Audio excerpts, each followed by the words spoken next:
Welcome to Hey Dad Podcast. Real dads, tough issues, and a genuine love for a fatherless generation.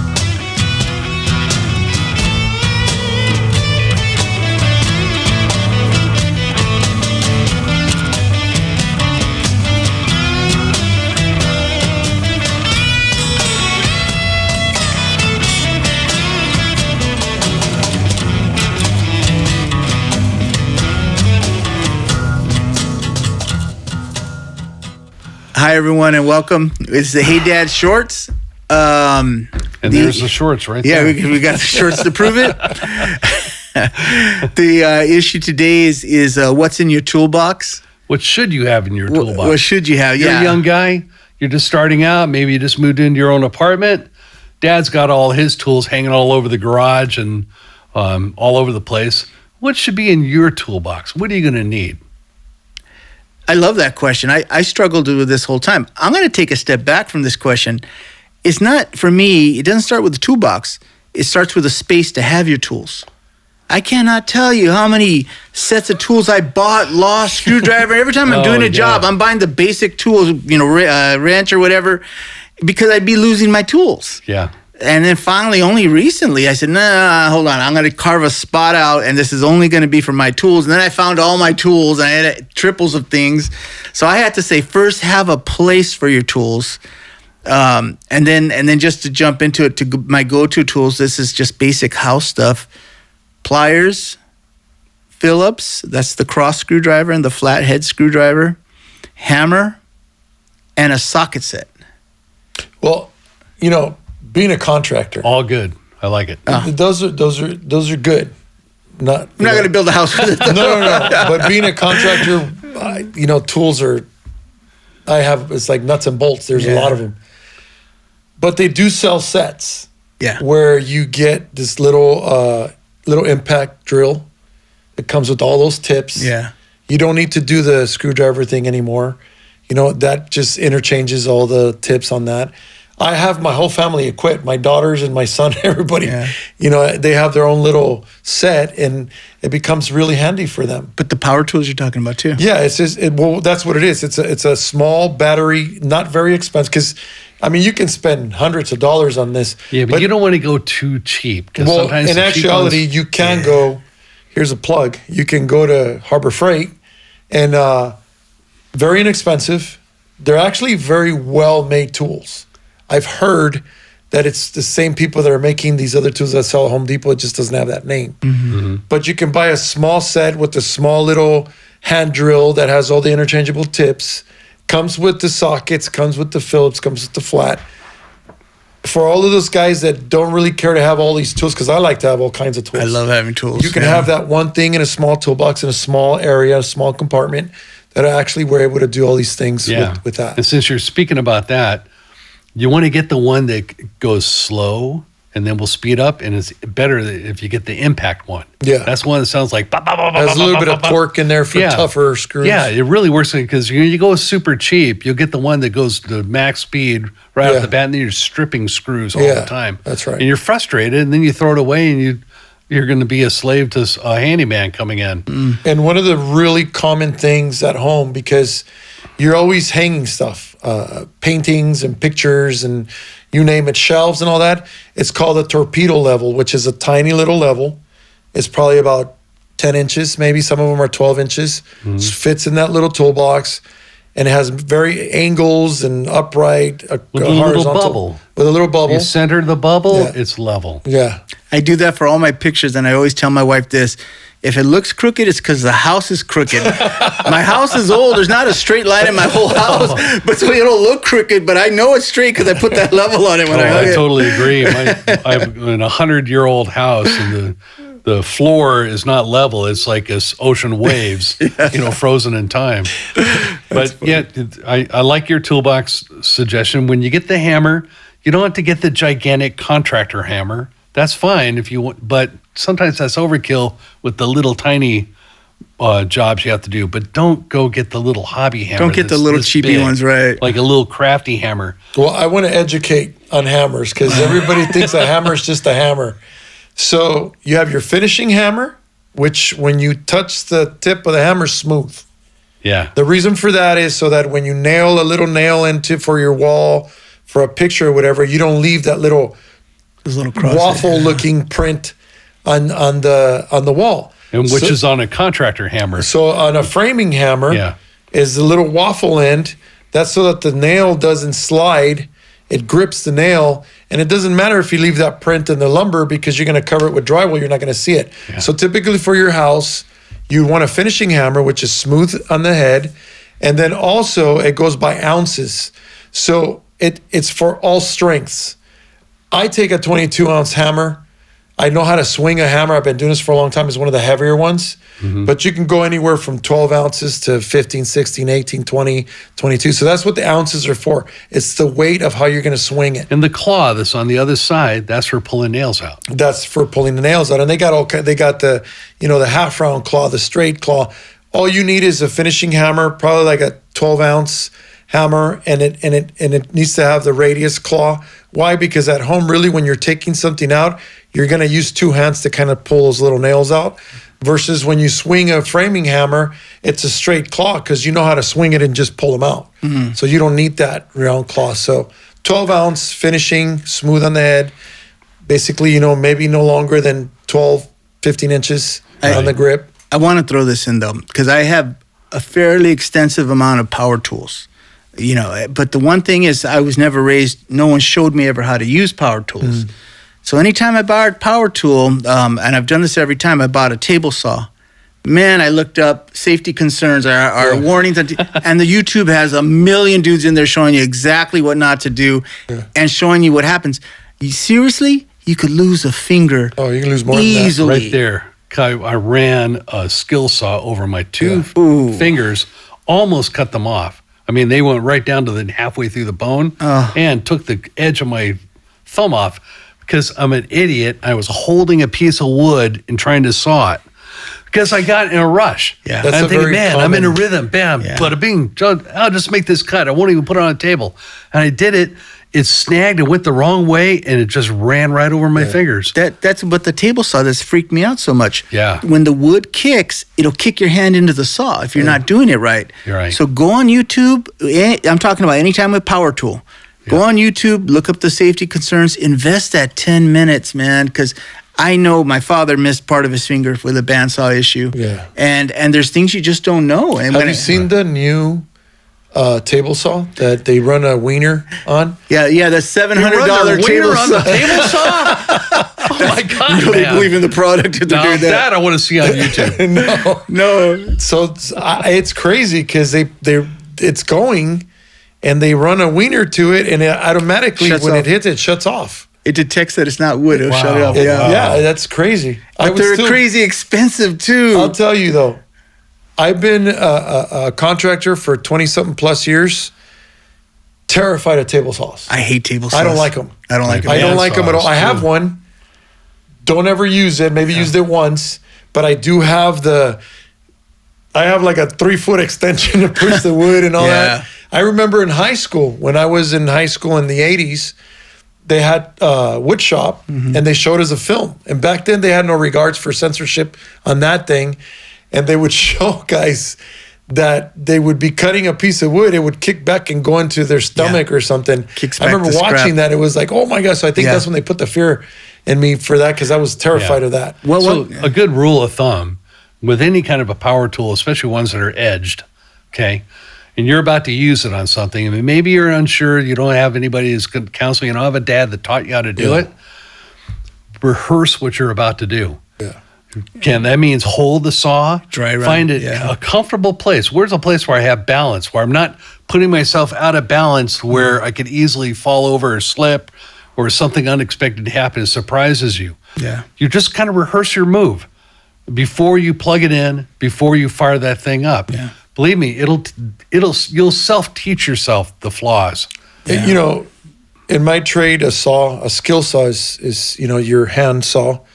After so many years, praise God, I had some close calls, never cut myself really bad.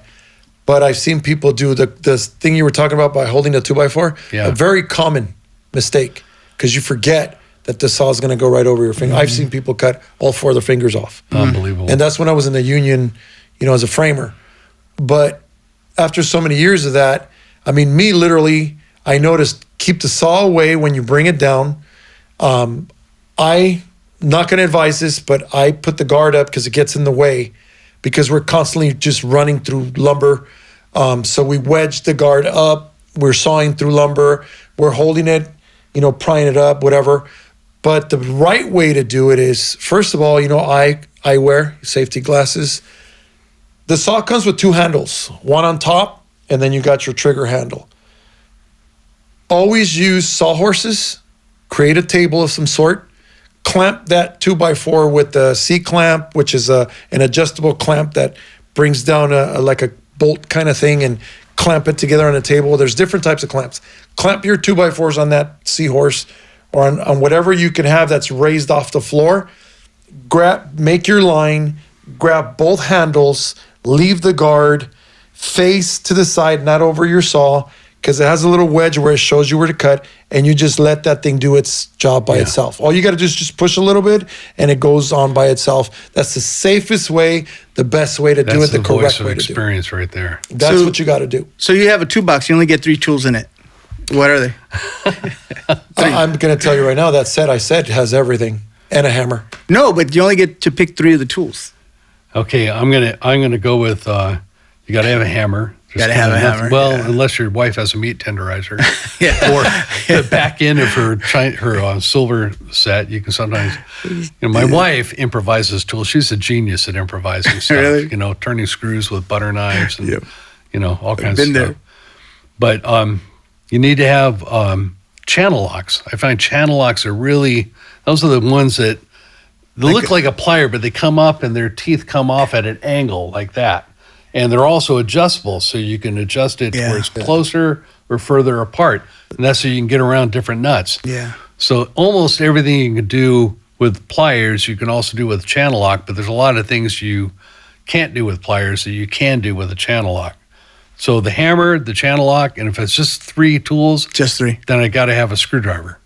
Interesting. And preferably a Phillips head more than a flathead. Flathead. The person who invented flathead screwdrivers should be beat. Oh my to gosh, this day, I don't understand why. Beat the And they death. still make them though. They make those stupid. That's that one line instead of 2. Well, I'll tell you this about that real quick. A flathead screw is much stronger, and it doesn't strip like a Phillip. Interesting. Because if you notice, when you have a Phillip, you just want to jam it.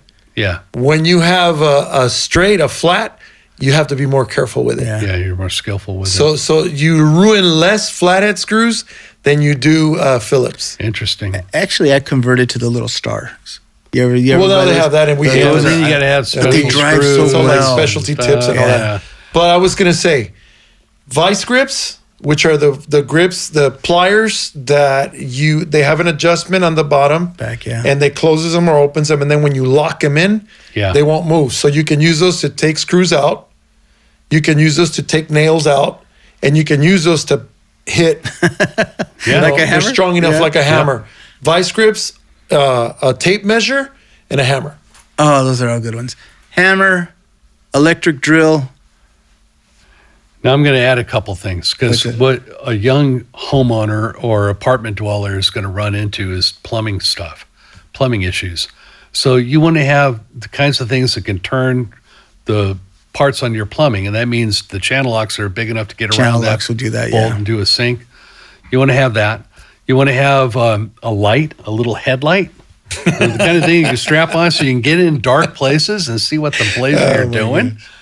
Why are you laughing at me? No, because there's 2 categories of people, which I totally respect it because I have them at home. So me being a contractor, I laugh at that because anytime somebody shows up with that, we just laugh at them. We just think, come on, man, it's cool. Yeah, Totally bitching looking at me. We had a guy showed up with the hat that has a little flip light. We grabbed it and say, "What are you doing, idiot?" But I'm feeling I need a safe place now. Yeah, we need a safe place. But the light, it's just that contractor thing is very handy. It's a very handy thing. What we do is you have your light, LED light that comes with the battery that flexes, and you just stick it anywhere, and that's basically. But you should never be working in dark area, anyways. That's more for like AC guys, or like getting under the sink. But at home, my wife. My wife is handy. I mean, contractors' home, everybody learns how to do stuff. So there is those lights, and they do work for them, which is fine. But, you never catch me wearing one because it's like, but anyways. But yeah, that is a good thing. And now, there's two types of people. There's the homeowner that is not highly skilled, and then there's the guy like me that's been doing this forever. Yeah, but the homeowner, like I've been a homeowner now for 22 years. You start getting pretty good at this stuff. No, but you're what I mean by homeowner is there's the homeowner that's very handy, works on his car and all that kind of stuff. Yeah. And then you have, like, for instance, and not to talk bad about this young generation now, a lot of them, they just really don't know. Mm-hmm. So that's why we're trying to complicate things for them. If I showed them my tool selection, they'd be like, where do I start? What do I do? But a light would be good because they, I don't know. It's just I'm going to get under there. It's dark. Right. For me, I just know what to go to. Well, see, for me, I am that other side of the spectrum. The homeowner is pretty unskilled. Everything I do, I have to study it. Yeah. I have to know what I'm doing because my default mode is to destroy everything I'm working on and have to go to Home Depot 5 different times coming after stuff. So the things you're going to be expected to do when you first move into your place, you want to be able to deal with your own little sink issues, plumbing issues. You want to be able to hang photos around the wall, which you've got the level for that. And there's even go to YouTube, man. There's so many hacks about how to get that picture straight and where to put the nail and all that. But the one thing I have, and I go to YouTube a lot for a lot of specialty stuff. They don't show you when you run across a problem. Like the screw they have will always come out. What if the screw's stripped, or what if it's frozen on there? Yeah. Those are the things that you kind of have to learn on your home. Uh-huh. They all come, hey, Dad. Hey, babe, what are we doing? So I've been doing it for a long time. Yeah, that's your thing. And there's so many things you can do. I mean, to pull out a screw like that, but then you get into all these other little intricate things. You're going to want to fix the door jamb. You want to be able to hang a hinge, so you can fix your door and make it work straight. You want to be able to change the doorknob. Change your doorknobs. Those are the little things. And to do all that, just think of all the tools you're going to need is that basic kit. Well, okay, going a little more advanced, the one thing that served me, I bought a 12-foot snake. Mm-hmm. I've gotten really good with that. I have snake toilets, bathtubs. And what that means is that thing that goes down the drain. And down the drain. And you're spinning it. You're spinning it to get it going deeper. And it goes down and drills right through your poop from 5 months ago. Yeah, it's a little disgusting, but man, it saves you $200 a pop. Oh, yeah. It's expensive. And plumbing is one of the major issues in a home. Yeah. And it's a bummer when you get a backup in the middle of the night or right before you go to bed, because you're not going to bed. Yeah. And so, a snake is something very essential, which a snake is basically a long cable that spins from, well, you could do it manually, which I wouldn't be advised that, but there's different sizes, different strengths. There's even a drill one that you can put in there, but you would need at least a 25-footer, which is a 25-foot long cable you plug into the wall. It has a little push button, and then you got to carefully, that's another thing is, you got to be careful that you're feeding it little by little, because if you don't, that thing will whip and smack you in the face, and that'll hurt. But if you do it little by little, again, one of the things I think is great for now in this time where people don't do what I do is YouTube it. Yeah. It's going to help a lot. I think that's awesome. That's a great thing to have. And there ain't no shame in calling a guy that knows how to do it. I'm not a motor guy. I hate mechanic work. I build cars, but I do the fabrication and the body work and things like that. But when it comes to the engine, you won't get me to touch it. And so I YouTube a lot of stuff, for that. Mm-hmm. And a lot of times I tell myself, well, I should learn how to do this. And so I go in there and I look, and it's very helpful. Yeah. But the same thing for construction and things like that. The hard part about the car is you're getting into small areas of the engine. That's what I don't like. And you're reaching in trying to break a screw with your hand up there, getting grease all over your arm. Yeah. Mechanics is, I used to do it a lot. But I just don't have the patience for that's that. What it is. All the little, you got to, my hands being the size that they are, forget it. I know, exactly. Yeah. Okay. Okay. Oh, good. so that's what. No, I'm just One saying. last That's thing. Yeah. Super important. I think if anything above all, just for you to start dreaming about what you're going to do is you got to have a tape measure. Oh, Tape man, measure. I was just thinking that. The tape measure thinking is that. it. And guys, get the one that tells you. There's so many different ones. The easiest one is the one that tells you what an inch is, what a half inch is, what a quarter is, what an eighth is. That's the one you got to get. None of these centimeters, millimeters, 30 seconds. You don't want to do that. Yeah. And then there's another one that doesn't tell you the feet. This one will tell you in red, 1 foot or 12 inches, 24 inches, 36. And do you like the 12-foot one? The one that Me myself that as a stands out? contractor, I got to have a 35 Oh, footer. of course, but I mean for a but homeowner, you would probably for home, yeah. 10 to 15 feet is 12 feet. Is Yeah. good. And I You just saw a hack on YouTube how a guy was using that 12-footer in order to get candy out of the candy machine. Shove the thing up there and he grabs it. And you got like 5 different candy bars. So out of that's it. what you use your time on, huh? Yeah. I'm just saying, Hey, I tell my kids, a hammer's not just a hammer. You can use it for so many different things. I think that's more true for a butter knife. I've used butter knives for everything before I had a collection area of tools. Hey, good luck. Yeah, I know. Yeah, we're Screw useless. everything up. Good luck. Call him. Yeah, He's call the for contractor. Email some questions. We could answer them. I can answer. I could teach you a lot of stuff about how to do things in an easier way. And even with one tool, you could do so many different things. I could do that for you. Yeah. Yeah. But be careful. Oh, no, let's leave with this one. When it comes to screws, righty-tighty, lefty-loosey. Yes. There you go. That's one to hold on to, guys. Everyone has that problem. You turn the screw the wrong way, start stripping it. Lefty-loosey, we'll take it out. Righty-tighty to tighten it down. All right? Good. We're going to close this one out in prayer. Yes, Okay. let's do it. God, all these men are about to make the biggest mess in their own home. So let your favor be upon them so they'll know what to do and bless their intelligence and bless their instincts and prosper in every way they should go. In the name of Jesus. In the name of Jesus, Amen. amen. And you know what, too? And don't be afraid to mess up. No, it's don't. all good. Get in there, man. Trust me. That's right. We'll, You one can day we'll always have our call me and nightmare I'll fix stories. it. Yeah, I mean, we all got nightmare stories of mistakes we made. It's like, oh, don't be afraid to mess up. All right, guys. Thank you. Take care and see y'all next time. All right.